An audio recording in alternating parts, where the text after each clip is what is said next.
इस वीडियो में हम लोग देखेंगे केसी सिन्हा क्लास 10 मैथ्स एक्सरसाइज 13.3 का क्वेश्चन नंबर 1, 2, 3, 4, 5। टोटल हम लोग 5 क्वेश्चन देखेंगे। तो आइए जिसमें देखते हैं सबसे पहला क्वेश्चन। क्वेश्चन कहता है दो बेलनाकार बर्तन तेल से भरे हैं। एक बर्तन की त्रिज्या 15 सेंटीमीटर तथा इसकी ऊंचाई 25 सेंटीमीटर है। दूसरे बर्तन की त्रिज्या और ऊंचाई क्रमशः 10 सेंटीमीटर और 18 सेंटीमीटर है। तो 30 सेंटीमीटर ऊंचे एक बेलनाकार बर्तन की त्रिज्या ज्ञात कीजिए जिसमें दिए गए दोनों बर्तनों के तेल ठीक ठीक रखे जा सकते हैं। तो इस क्वेश्चन को हल करने के लिए सबसे पहले हम फिगर को बनाएंगे, उसके बाद हम क्वेश्चन को हल करेंगे। क्योंकि क्षेत्रमिति में यदि आप फिगर को समझ जाते हैं तो क्वेश्चन बहुत आसान हो जाता है और आप बहुत आसानी से क्वेश्चन को हल कर सकते हैं। तो आइए देखते हैं। क्वेश्चन है कि दो बेलनाकार बर्तन है जिसका त्रिज्या 15 सेंटीमीटर और दूसरे का त्रिज्या 10 सेंटीमीटर है। अर्थात एक बेलन ये हो गया,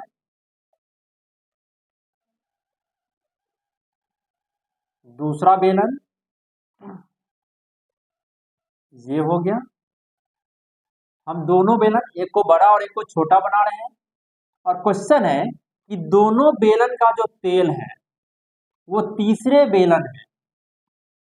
बेलन में रखा जा सकता है। तो स्वाभाविक है कि जब हम दो बेलन का जब तेल रखेंगे, तीसरा वाला जो बेलन होगा वो बड़ा होगा। अब इसमें पहले बर्तन का जो त्रिज्या है वो 15 सेंटीमीटर है। अर्थात ये R1 बराबर 15 सेंटीमीटर तथा इसकी ऊंचाई 25 सेंटीमीटर है। अर्थात ये इसका जो H1 हो जाएगा वह भी वो 25 सेंटीमीटर है। फिर कहता है दूसरे बर्तन की त्रिज्या, अर्थात ये हमारा दूसरा बर्तन हो गया। दूसरे बर्तन की त्रिज्या 10 सेंटीमीटर है और तथा इसका जो ऊंचाई है H2 ये हमारा 18 सेंटीमीटर है। तो 30 सेंटीमीटर ऊंचाई। अब इसका ऊंचाई दिया है 30 सेंटीमीटर, इसको हम कैपिटल H कह देते हैं। H बराबर 30 सेंटीमीटर। चूंकि बड़ा वाला बेलन है तो इसका हम बड़ा वाला H मान लिए और हमें इसका त्रिज्या ज्ञात करना था। इसके त्रिज्या को भी हम कैपिटल R मान लेते हैं जो हमें ज्ञात करना है। तो एक चीज सदैव याद रखेंगे, जब भी तेल हो, दूध हो, पानी हो, मिट्टी हो या लोहा हो, तो इसके लिए हम सदैव आयतन के फॉर्मूला का ही उपयोग करते हैं। तो हम क्या करेंगे, ये पहला वाला बेलन जोड़ दूसरे बेलन का आयतन बराबर ये तीसरे बेलन का आयतन। तो लिखते हैं ये हल। पहले बेलन का आयतन, पहले बेलन का आयतन जोड़ ये दूसरा बेलन है, दूसरे बेलन का आयतन बराबर ये हमारा तीसरा बेलन है, तीसरे बेलन का आयतन। हमने क्या किया, पहला वाला बेलन का आयतन जोड़ दूसरे वाले बेलन का आयतन बराबर ये तीसरे बेलन का आयतन। तो बेलन के आयतन का जो फॉर्मूला होता है वो पाई आर स्क्वायर H होता है। तो यहाँ पहला बेलन का आयतन पाई R1 स्क्वायर H1। क्योंकि हम पहले बेलन का जो त्रिज्या है उसको R1 माने हैं और इसका ऊंचाई H1 माने हैं, जोड़ ये दूसरा बेलन हो गया तो इसका पाई R2 स्क्वायर और ये H2 हो जाएगा बराबर ये हमारा तीसरा बेलन हो गया, ये pi r square H, pi r square H हो गया। क्योंकि इसका त्रिज्या हम कैपिटल R लिखे हैं, R माने हैं तो कैपिटल R लिखेंगे और इसका ऊंचाई कैपिटल H लिखे हैं तो कैपिटल H लिखेंगे। अब हम क्या करते हैं, यहाँ से पाई को कॉमन कर देते हैं। जब पाई को कॉमन करेंगे तो R1 का स्क्वायर H1 प्लस R2 का स्क्वायर H2 बराबर पाई और ये कैपिटल R स्क्वायर H, पाई से पाई कट गया। अब R1 का जो मान है वो 15 है तो 15 का स्क्वायर गुना H1 का मान 25 है तो यहाँ 25 लिखेंगे, जोड़ R2 R2 का जो मान है वो 10 है, तो 10 का स्क्वायर गुना H2 का मान 18 है, तो 18 बराबर कैपिटल R हमको नहीं मालूम है, तो R स्क्वायर और गुना H का जो मान है वो 30 है, तो यहाँ हम 30 लिखेंगे। अब हम इसे हल करते हैं, तो इसको हल करने के लिए ये 15 का स्क्वायर 225 हो जाएगा और ये गुना 25 हो जाएगा, जोड़ ये 10 का स्क्वायर 100 हो जाएगा गुना 18 बराबर R स्क्वायर गुना 30। अब यहाँ 225 में हम 25 से गुना कर लेते हैं, तो जब 225 में या हम यहाँ से 5 कॉमन कर लेते हैं, 5 को कॉमन कर लेते हैं, तो हमें मिल जाएगा ये 200, ये 225 गुना 5, 25 से 5 कॉमन, 5 बचेगा प्लस 20 गुना 18, क्योंकि 20 पंचे 100 होता है, बराबर R स्क्वायर गुना 30। ये 5 6 30 कट जाएगा 6 मरते। अब ये 225 में 5 से गुना कर लेते हैं, हमने कॉमन इसलिए किया है ताकि हमारा कैलकुलेशन आसान हो जाए, क्योंकि ये कट गया दोनों तरफ। और 50 25 के 5 हासिल 2, 5 दूना 10, 2 12 के 2 हासिल 1, 5 दूना 10 और 1 11 हो जाएगा। अब प्लस ये 18 दूना 36, 360 हो गया बराबर ये R स्क्वायर गुना 6। अब इसको हम जोड़ लेते हैं, तो ये हो जाएगा 5, 6 और 2 8, 3 1 4 और ये 1 बराबर R स्क्वायर, सॉरी यहाँ 6 है, गुना 6 लिखेंगे, तो हमें मिलेगा R स्क्वायर बराबर 1485 बटा 6। अब हम इस 6 से भाग दे देते हैं 1485 को, तो 6 दूना 12 हो जाएगा, बचेगा 2, 28 हो गया, तो 6 चौका 24, 4 बच जाएगा तो 45 हो जाएगा, और ये 7 6 42 हो जाएगा, तो बचेगा 3, 3 पर 0 30 हो जाएगा, तो ये 6 पंचे 30 अर्थात 247.5 हो गया। तो इसीलिए R बराबर, इधर से जब स्क्वायर हटेंगे तो इधर रूट हो जाएगा, रूट 247.5, और 247 का जो पूरा पूरा तो वर्गमूल होगा नहीं, तो 15.73 सेंटीमीटर, ये हमारा आंसर हो गया। अब हम देखेंगे क्वेश्चन नंबर 2। आइए देखते हैं, क्वेश्चन कहता है 12 सेंटीमीटर किनारे वाले, 12 सेंटीमीटर किनारे वाले एक धातु के घन को पिघला करके, एक धातु के घन को पिघला करके 3 छोटे छोटे घन बनाए जाते हैं। एक को पिघला करके 3 छोटा छोटा बनाया जाता है। यदि 2 लघुत्तर घनों के किनारे 6 सेंटीमीटर और 8 सेंटीमीटर है, तो तीसरे लघुत्तर घन का किनारा ज्ञात करें। हमें तीसरे घन का किनारा ज्ञात करते हैं, तो इसका भी हम सबसे पहले फिगर बनाएंगे, क्योंकि क्षेत्रमिति में हम हर बार कह रहे हैं कि फिगर ही इंपॉर्टेंट है, सबसे पहले हम फिगर ही बनाएंगे। तो यहाँ 12 सेंटीमीटर किनारे वाला एक घन है, तो सबसे पहले हम एक बड़ा घन बना लेते हैं जिसे पिघलाया जा रहा है।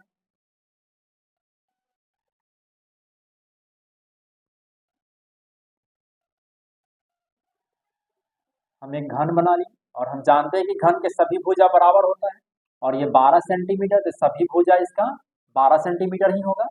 अब इसको पिघला करके 3 घन बनाया जाता है, जिसका 6 है 8 है, तो हम एक घन बना लेते हैं। ये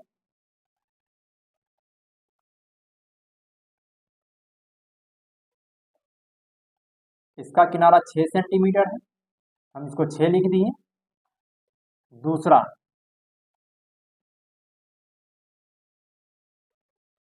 इसका किनारा 8 सेंटीमीटर है, तो हम इसका 8 लिखेंगे, ये सभी 8 हो जाएगा, 8 हो जाएगा प्लस, क्योंकि इस घन को पिघला करके 3 घन बनाया जाता है, तो हम एक तीसरा भी घन बनाएंगे। और ये जो घन है हो सकता है छोटा भी हो सकता है, ये बड़ा भी हो सकता है, हमें इस घन की लंबाई चौड़ाई कुछ भी ज्ञात नहीं है, तो हम इसको x मान लिए। हम मान ली कि इस घन की जो भुजा है वो x है, तो बस बहुत आसान है, इसको भी हम सेम प्रोसेस से बनाएंगे। सबसे पहले हमें घन का आयतन पता होना चाहिए, तो घन बड़े घन का आयतन लिखेंगे 12 सेंटीमीटर भुजा वाले घन का आयतन, आयतन बराबर घन का आयतन भुजा क्यू होता है, भुजा क्यू होता है। तो यहाँ 12 का क्यू हो जाएगा, तो 12 का क्यू 12 गुना 12 हो जाएगा, 12 का हो जाएगा 144, और 144 में जब हम 12 से गुना करेंगे तो हो जाएगा 12 चौका 48 के 8 हासिल 4, 48 और 52 के 2 हासिल हो जाएगा 5, 12 5 17, 1728 हो जाएगा। अब इसी तरह 6 सेंटीमीटर भुजा वाले घन का आयतन, आयतन घन का आयतन भुजा क्यू ही होता है, तो 6 का क्यू, तो 6 गुना 6, ये 6 36, ये 216 सेंटीमीटर क्यूब हो जाएगा। और इसी प्रकार तीसरे 8 सेंटीमीटर भुजा वाले घन का आयतन, अर्थात यह भी भुजा क्यू होता है फॉर्मूला, तो ये भी हो जाएगा 8 गुना 8 क्योंकि 3 बार लिखेंगे, पावर 3 है, तो 8 8 64 गुना 8, 8 चौका 32 के 2 हासिल हो जाएगा 3, 8 छक्का 48 और 3 51, ये 512 सेंटीमीटर क्यू होगा। चूंकि ये आयतन है तो हम सेंटीमीटर क्यू लिखेंगे, यहाँ भी सेंटीमीटर क्यू। और तीसरा का जो घन का जो आयतन होगा वो एक्स क्यू हो जाएगा। तो पहले बड़े वाले घन का आयतन जो 1728 बराबर 6 सेंटीमीटर, ये आ गया 216 प्लस ये तीसरा हमारा हो गया 512 जोड़, इसका हमें नहीं मालूम है, इसे हम एक्स क्यू रहने दिया। 1728 बराबर ये 6 2 8 हो जाएगा, 1 1 2 और 5 2 7 जोड़ एक्स क्यू हो जाएगा। अब 1728 इधर प्लस में इधर आएगा तो माइनस में हो जाएगा बराबर एक्स क्यू। अब 1728 से 728 को घटा लेंगे तो ये हमारा 1000 हो जाएगा बराबर एक्स क्यू। इसीलिए एक्स बराबर करनी में 3 हो जाएगा और ये 1000 को लिख सकते हैं 10 गुना 10 गुना 10, और ये करनी में 3, इसका मतलब होता है कि 3 गो में से 1 हो, अर्थात 10 सेंटीमीटर। ये हमारा आंसर हो गया। अर्थात जब हम एक घन को पिघला करके 3 छोटे छोटे घनों में बांट दिए तो पहला घन का जो लंबाई हुआ भुजा वो 6 सेंटीमीटर, दूसरे घन की भुजा 8 सेंटीमीटर, और जो हमें ज्ञात करना था उसका भुजा की लंबाई हो गया 10 सेंटीमीटर। ये हमारा आंसर हो गया। अब हम देखेंगे क्वेश्चन नंबर 3। क्वेश्चन कहता है सीसा के एक अर्धगोले जिसकी त्रिज्या 8 सेंटीमीटर है, जो पिघला करके एक लंब के शंकु जिसके आधार की त्रिज्या 6 सेंटीमीटर है में ढाला गया है, शंकु की ऊंचाई दशमलव के 2 अंकों तक शुद्ध ज्ञात करें। तो इसके लिए भी इस क्वेश्चन का भी सबसे पहले हम फिगर बनाते हैं। तो कहता है सीसा के एक अर्धगोला है, हम एक अर्धगोला बना लिए जिसका त्रिज्या 8 सेंटीमीटर है, जिसका त्रिज्या स्मॉल r बराबर 8 सेंटीमीटर को पिघला करके एक शंकु बना दिया जाता है। इसे पिघला करके एक शंकु बना दिया जाता है, हम एक शंकु बना दीजिए और इसको त्रिज्या को हम कैपिटल R मान लीजिए, जो दिया है 6 सेंटीमीटर, ये कैपिटल R दिया है 6 सेंटीमीटर। तो शंकु की ऊंचाई, ये इसके ऊंचाई को हम h मान लिया, माना शंकु की ऊंचाई बराबर h। तो इसके लिए भी क्या करेंगे, हम इस गोला के आयतन बराबर शंकु के आयतन, तो लिखते हैं गोला का आयतन बराबर शंकु का आयतन, गोला के आयतन बराबर शंकु का आयतन। तो गोला के आयतन होता है, यहाँ ये अर्धगोला है, अर्धगोला का आयतन 2/3 पाई आर क्यूब, अर्धगोला का जो आयतन होता है वो 2/3 पाई आर क्यूब होता है बराबर शंकु का आयतन 1/3 पाई आर स्क्वायर एच। यहाँ शंकु का जो त्रिज्या है उसको हम कैपिटल R माने इसलिए कैपिटल R लिखेंगे, और ऊंचाई h है इसलिए हम यहाँ h लिखेंगे।